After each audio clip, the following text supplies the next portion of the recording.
So with me in studio for this game are Damien, Keith and Eamon. And Keith, first of all, England always divide opinion, but what do you think of this England team and what Southgate is trying to do with them? Well, I think he took over in very tricky circumstances after Sam Allardyce's unfortunate behaviour, seeing him get the bullet. I think it was a sensible appointment initially. Guided them through qualification seamlessly, unspectacular, it has to be said. During that, it was quite telling. There was an interview this week with Steve Holland, and they travelled around Confederations Cup last year, plotting where they would stay, how they would play, how they would target this competition. And I think they've been brave in their approach to it. As soon as they qualified, they went to a three at the back. That's the system they've employed and they're going to stick with.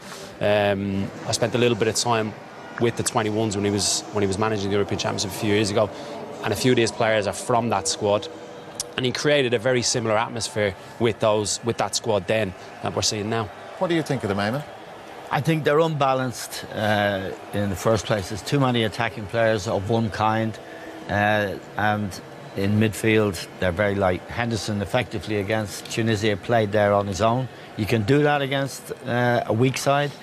They only managed to beat Tunisia in overtime with a Harry Kane goal. Belgium hammered Tunisia yesterday, so that doesn't say much about England's performance. I think it's unbalanced. The three at the back three, Maguire is really a centre-half. He doesn't have a left foot. He's playing left of that three. That's not good. John Stones is slow and inexperienced.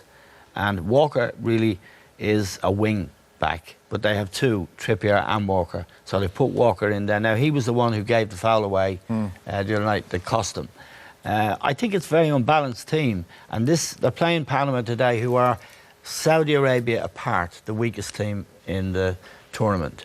So, yes, for today, but longer term, they'll have problems at the back, and Henderson won't be able to hold up midfield on zone. Now, they've brought in Loftus-Cheek, which I think will put a bit more balance in, but the balance for me is too aggressive.